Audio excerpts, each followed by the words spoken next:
podcast of the PPO, podcast about everything from the world of public procurement. Good day, dear listeners, and welcome to Public Procurement Office podcast. Today we are talking with our special guest from Poland, Mr. Jan Kuzawiński. Could you please introduce yourself and your role in public procurement processes in Poland? Thank you for invitation. It's an honor to be invited here. I'm president of National Appeal Chamber in Poland. So this is the first instance review body in our public procurement system. So our role is to review the appeals, complaints, or námietki, if I remember correctly, in our system. So to solve the dispute between contracting authority and economic operators. And my role in that, as a president of this semi-judicial body, is to assure that the whole appeal procedure is smooth, that it does not prolong the whole investment process, the whole procurement. As because if you lodge an appeal, of course there is a period when the contracting authority cannot sign the contract, so it could prolong the whole procurement procedure. And our role is to review the complaint as fast as we can.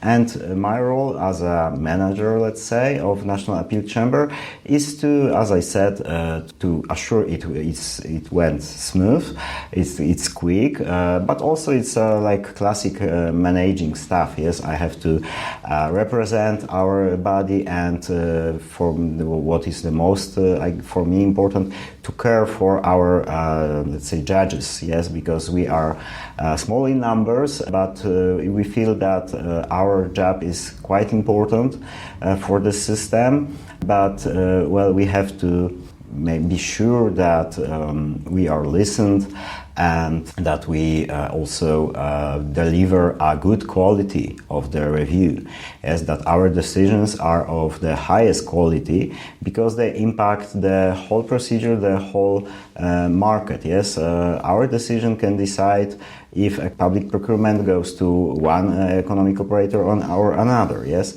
so this is a big responsibility, and I'm responsible for smooth work of National Appeal Chamber. I understand. This review part is in our system, the part of our public procurement office. Yes. Is it different in Poland? It's complicated, but from what I know, it's definitely different because, we have a public procurement office president who is my employer, but we are independent from public procurement office in the means of our rulings. They cannot influence our rulings, and the second instance is not the public procurement office president, as I guess is case in Slovakia. Yes. But is the district court of Warsaw, civil court. So we are the public procurement office president that does not have any influence on our decision. I understand. I know that your system, your review body system, is actually very unique all over the Europe. You truly have judges. The whole process is very special. Could you please tell us more about how it works? So imagine I am the one who is actually applying to your court. First of all, we are not per se judges, because to be judge you have to be a part of the court in Poland. And the courts are only the courts mentioned in our constitution. And National Appeal Chamber is, of course, not in constitution, but we were recognized as a judicial body by ECJ, European Court of Justice, in 2012. So we can ask preliminary questions. We are independent. And because of that, I say that we are judges. Our decisions are reviewed only by the court. And we are independent in our rulings. But if you were to apply to National Appeal Chamber, you have to be lawyer with 29 years old, at least. You have to have a title of attorney or public prosecutor or judge or attorney at law. So it's quite high requirement. And of course, experience in field of civil law and public procurement law. 5 years of this experience.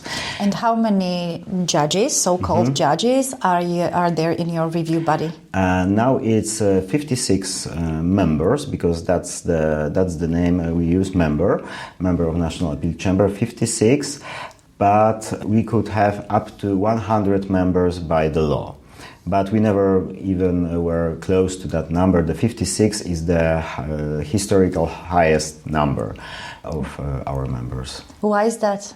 Because we have now more and more appeals from economic operators against contracting authority decisions.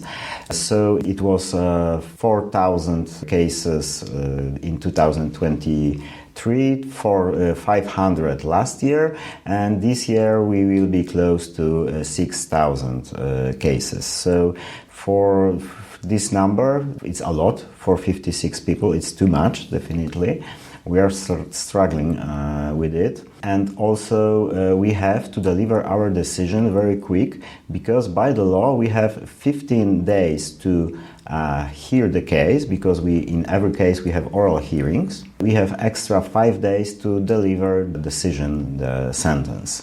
So we have up to 20 days, and within these 20 days we have to review all of these cases. So we don't have any assistance, let's say. We are doing everything by our own. So we are doing oral hearings, we are writing the written justification. So the 56 is, for now, it's not enough even, yes. How is it possible to actually manage such huge cases, such huge number of cases? Because even when I imagine, what if, for example, the economic operator doesn't participate on the oral hearing, and then you have to prolong, obviously. There are so many obstacles in the process. So how are you actually managing all this? Well, that's because you mentioned that our system is unique. And I agree. And one of the biggest advantages is this quick procedure. And is not, as you said, if we have oral hearings, the economic operator and contracting authority is notified at least 3 days earlier before it. And if they don't come, we don't prolong. We don't wait for them unless it is necessary for the case that we need to hear them, yes, because sometimes, of course, it will be, but it is not by the law the obligatory reason to prolong the case. This is one of the reasons, and also the public hearings, in my opinion, is the biggest reason. The main reason, that we managed to do it in such short time, because we have this concentration of proof on the oral hearing. You have to deliver every proof by the end of the oral hearing. After that, there is possibility of opening oral hearing once again, but it happens very rarely. And so within this oral hearing, we hear both sides of the dispute, and we can, thanks to that, decide. Yes. So this is we don't have to send many correspondence. We don't have to exchange mail and questions with them. We just invite them for oral hearings, and then we talk.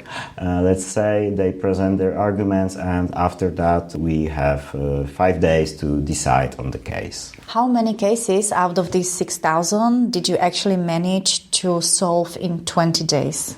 Well, in last year it was 5,000, because for this year I don't have complete data, of course. Right. But last year our medium average span of the whole procedure was 20 days. So we managed to do it. The most cases were within that time. That's amazing, really. It is absolutely incomparable to other review systems I know, also including the Slovak one. So this is really amazing. Yes, but I must be honest that this year we struggle with that because of the number of the cases. I'm afraid the number will be not so good this year, but I strongly believe that the next year we will improve. So are your rulings really good one? How many or what is the percentage of the appeals for the civil court? If an economic operator is, for example, or contracting authority not happy with your ruling? Yes, so of course our rulings are the best. That's without the question. But only about 5% of the cases our rulings are brought up to the civil court. So a very small percent. This is really very small percent. That's true. Yes, because maybe one of the reasons is that there is no standstill after our ruling. So contracting authority after our ruling can sign the contract. So there is not very big gain in winning in the second instance. Yes, because after our ruling, contract could be signed, so you can, of course, go for damages or something like that. Do you have any limitations where contracting authority or economic operator can actually ask for reviewing their case? Well, only economic operator can ask for the reviewing the case. Above the national threshold is this year it is 30,000 euro of that, and from the next year it will be 40,000 euro. So in every procurement that is above this threshold, you can appeal on any action or lack of action of contracting authority. So it's very wide open for economic operators. This is, I guess, one of the reasons that we have this big number of the appeals. And also there are, of course, formal requirements. You have to pay the fee. The fee is fixed, so you have to pay the money, and it's not very big. It's the highest is of course in works, and it is in euro. It will be about 5,000 euro. This is the highest fee. And if you economic operator win the case, he gets the fee back from the economic operator, and the fee became the income of national treasury. Do you know what is the minimum limit for Slovakia? I read it somewhere, and it was extremely high, in my opinion. It is 1.5 million. If you compare Slovak procurement system and Polish procurement system, what are the main differences? Well, I'm not an expert on Slovak procurement system, of course, but I guess from my perspective, the things that we already mentioned, yes, the threshold for appeal and how your institutions are organized, that the public procurement office is doing the reviews of the cases, and also it is second instance, and we have separate bodies. So I guess that's the main difference. What are your main challenges in public procurement right now in Poland? I'm not data analyst, let's say, but I think that a very big challenge now is professionalization, because we have over 31,000 of contracting authorities in Poland. So a lot of people who should know public procurement well, but in that field, public procurement office is doing a great job. This is one of the main focus of the public procurement office now, and they are, I think, doing it very well. And from my perspective, the biggest issue is this number of appeals, as I said. Because of the number, the procurements get prolonged. Why do you think public procurement is not so attractive when you are struggling with professionalization? Because I can tell you in Slovakia, we also struggle with professionalization, but in our case, the main reason is definitely huge bureaucracy that also comes with the process. And our law is really very wide, and there are so many processes you have to follow. We are changing the codex very often. So maybe it is not that attractive to possible participants to actually be part of the procurement process. How do you see it in Poland? I don't think that people find the public procurement unattractive, but it's a very complex matter, yes, because it's not only the law, because you can end the law studies or administrational studies and be good at public procurement law. But public procurement connects many issues, yes, also technical issues, the market knowledge, also sometimes technical skills, and have to connect them. And because of such big number of contracting authorities, it's hard for every school or every small village to have a specialist at that. Yes. How many municipalities you have? Because we have 3,000 municipalities in Slovakia. I don't have an exact number about municipalities, but as I said, we have over 31,000 of contracting authorities. So every one of these 31,000 can conduct public procurement, also above national threshold, which, as I said, is not high. Yes. What is the most common reason to be reviewed? The most common reason, of course, is not meeting the criteria, or that the offer is not consistent with public procurement documents. But what is the biggest issue for now us is a number of the reviews about abnormally low tender price. It's up to 30%, maybe even 40% of our reviews, because in every case, you can appeal. If you have at least 2 tenders, you can appeal and say that the other economic operator tender is abnormally low, and then we have to review it. So we are now thinking about changing the law in that matter. So yes, that's the biggest issue now. You want to change the law because eventually you find out it's not entirely true and that the price is actually still economically okay? Yes, and contracting authority is now forced to, if the tender price is at least 30% lower than the average or estimation, they have obligation to conduct the investigation, let's say, to ask for a clarification of that offer. So it's very complicated, and it's easy for economic operator to forget some small detail, and they can lose the contract because of that. That's the problem. We lack flexibility. In my opinion, for the economic operator, for the contracting authority, the law in that matter should be more flexible. What about the new set of the European regulations? Are you preparing yourself for that, and how do you feel about the way it's heading now? Well, it's hard to say which way they are heading now, of course, because it's a song of the future. I don't think that they will manage to make it in 2026, and we don't still even know if there will be directives, yes, or regulations. So there are many unanswered questions. But for me, what is the most important, that what I mentioned about economic contracting authority and abnormally low tender, it's flexibility, because we are talking about simplification, but directives now and public procurement have now so many values that they should promote, yes, like the social procurements, green procurements, and also, of course, European economic operators procurements, let's say. So it's hard to make simple law with so many values connected. But I think what we need is more flexibility in that matter.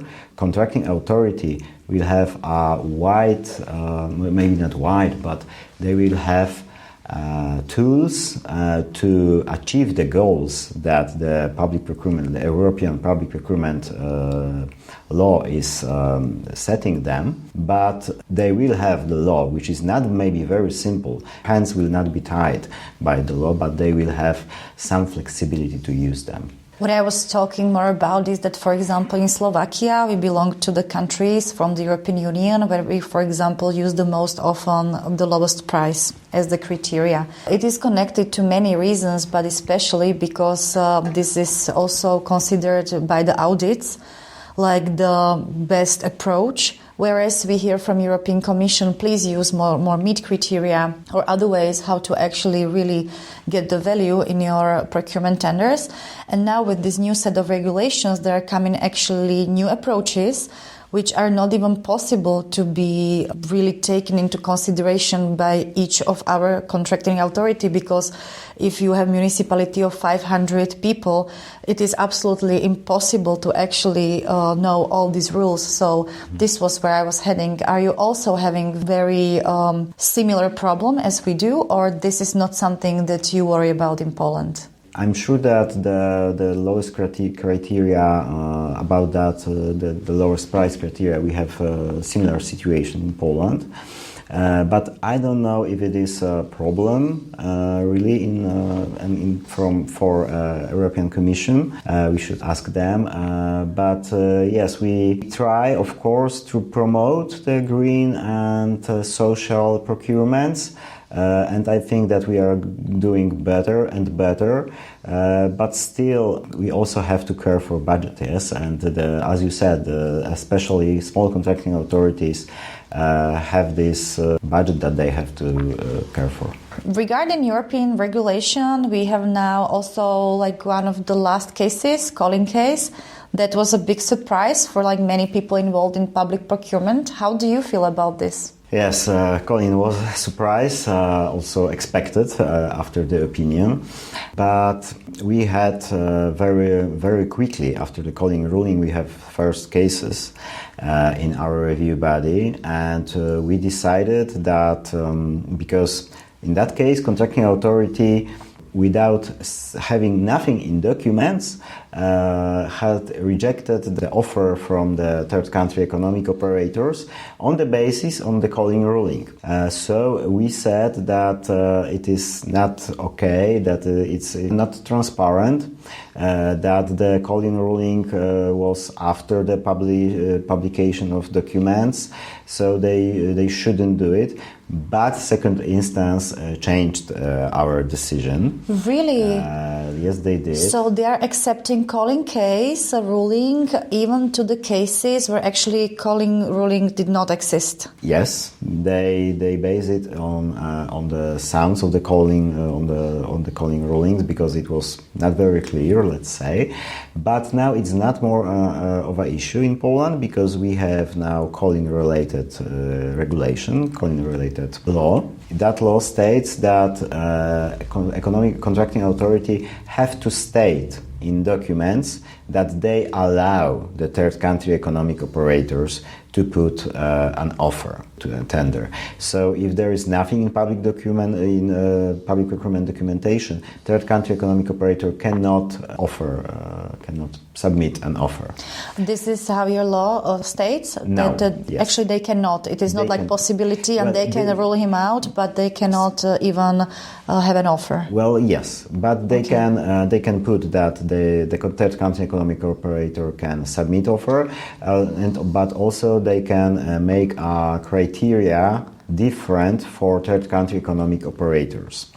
And also, what new law is stating, that the third country economic operator or even consortia cannot lodge an appeal to National Appeal Chamber. So we no longer have an issue with calling. It ended in September when the new law get into action. How do you think it will affect the market?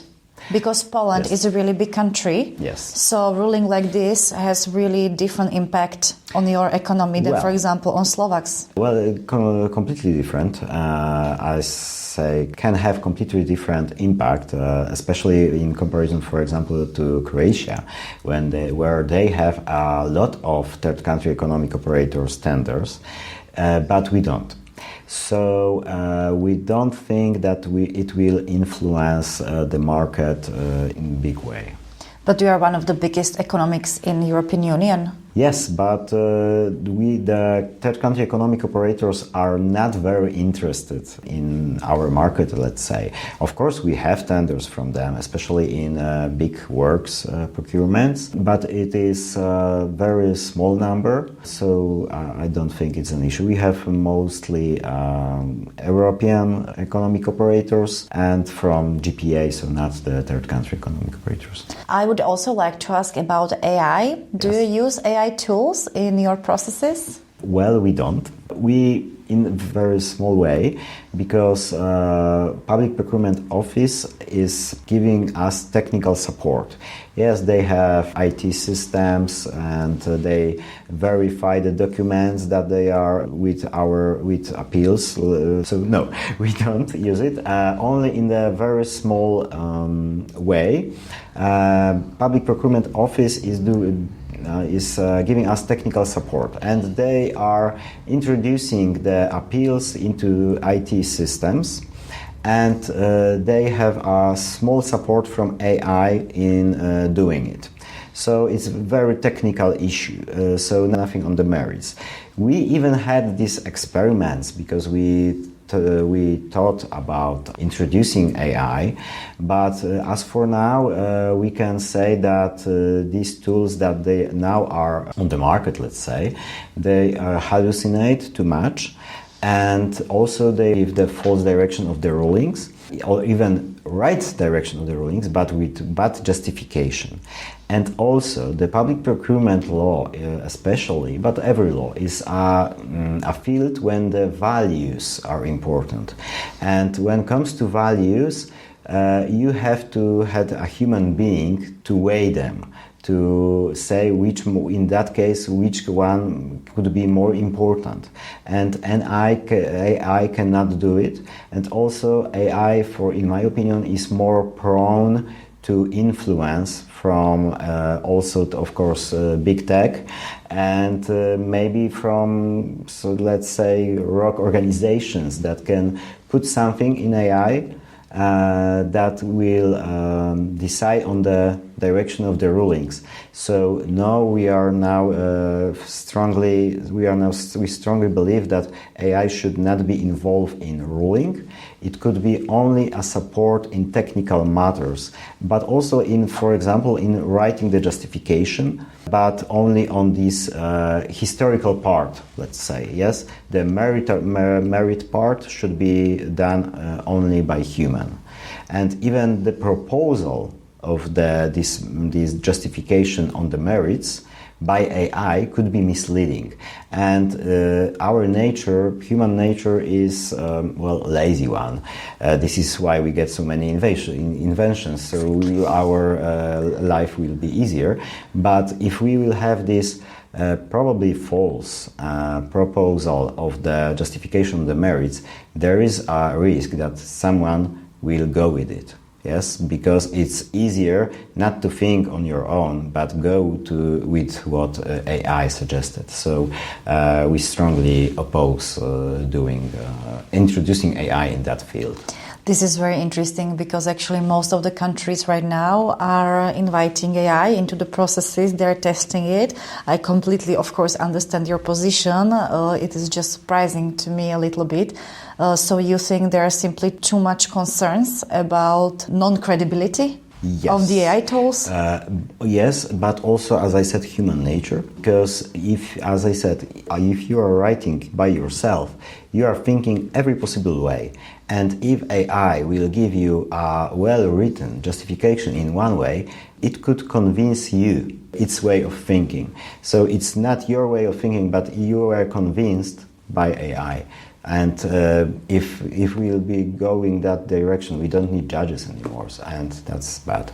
This is very interesting. Well, maybe we will not need judges. I mean, the function was made by a man, so can be changed in the processes. I mean, everything created by a human can change at some point. So we will see. I don't believe so, because of at least conflict of values. Yes, let's underline that AI is not thinking. Yes, it's not thinking. It's producing statistically answers.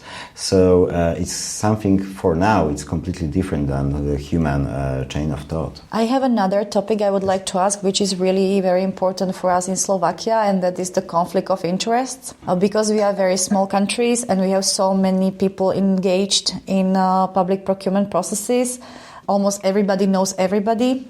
But we have really big problems because there is potential conflict of interest almost in every possible scenario.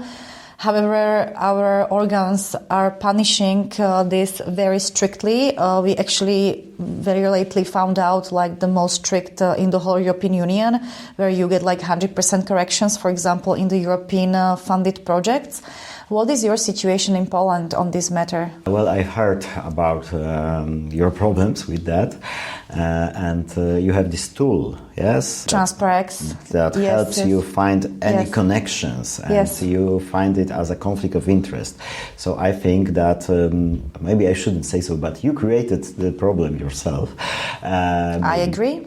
Because I didn't heard about other countries having this problem, as you say, and for sure we don't have this problem in our country.